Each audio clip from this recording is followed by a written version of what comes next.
Chers amis, bonjour. Il y a un adage africain qui dit qu'il n'y a pas de plus grand bonheur que la venue d'un autre dans la paix et dans l'amitié.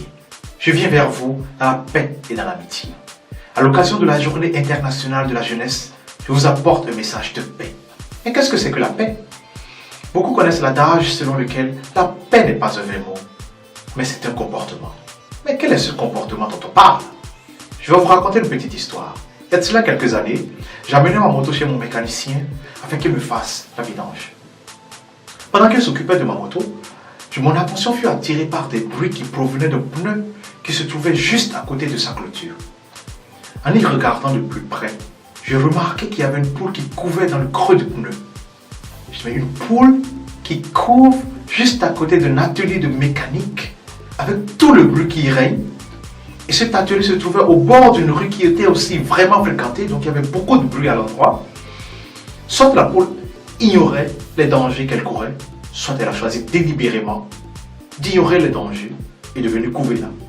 Je demandais à mon mécanicien s'il avait remarqué la poule. Il me dit que bien sûr qu'il avait remarqué quand il est venu ouvrir son magasin et son atelier le matin. Et que c'était lui qui avait mis un pneu autour de la poule pour qu'elle ne soit pas dérangée.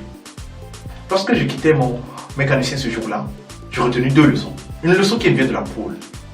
La poule nous dit que la paix n'est pas le fait d'être à un endroit où il n'y a pas de problème.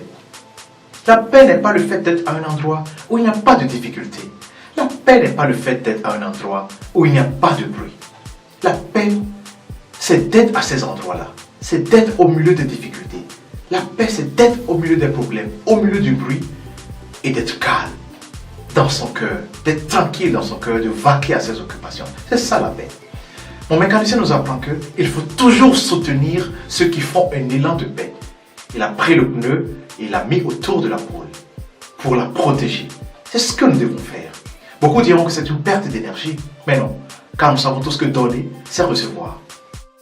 En dépit de beaucoup d'efforts consentis, notre planète fait face à de grands défis actuellement. Donc il y a les inégalités, il y a la discrimination, il y a le racisme, il y a l'accès à l'éducation qui reste encore difficile et un climat de paix est d'autant nécessaire pour faire bouger les choses.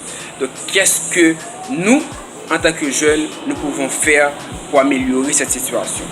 D'abord, je crois que nous devons être des acteurs de changement, être des acteurs de paix, agir ensemble pour que la paix puisse régner dans ce monde, pour que nous puissions avoir un monde de paix, un monde d'égalité, un monde sans discrimination.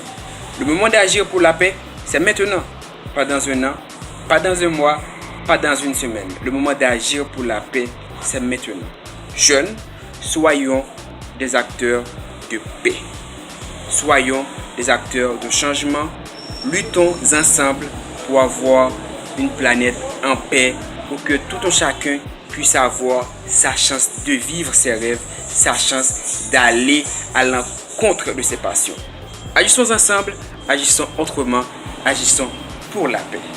En tant que jeunes dans ce 21e siècle, parsemé de violence sur tous les plans, notre rôle est d'abord de nous convaincre du fait que la paix ne viendra de nulle part que du dedans de nous-mêmes et de notre propre volonté. Et ensuite, il faut que nous nous soutenions dans cette recherche de la paix. Car vivre ne veut pas dire chercher la paix chaque jour, mais c'est plutôt vivre dans la paix chaque jour pour éviter de mourir tout en étant vivant. Bonsoir chez vous.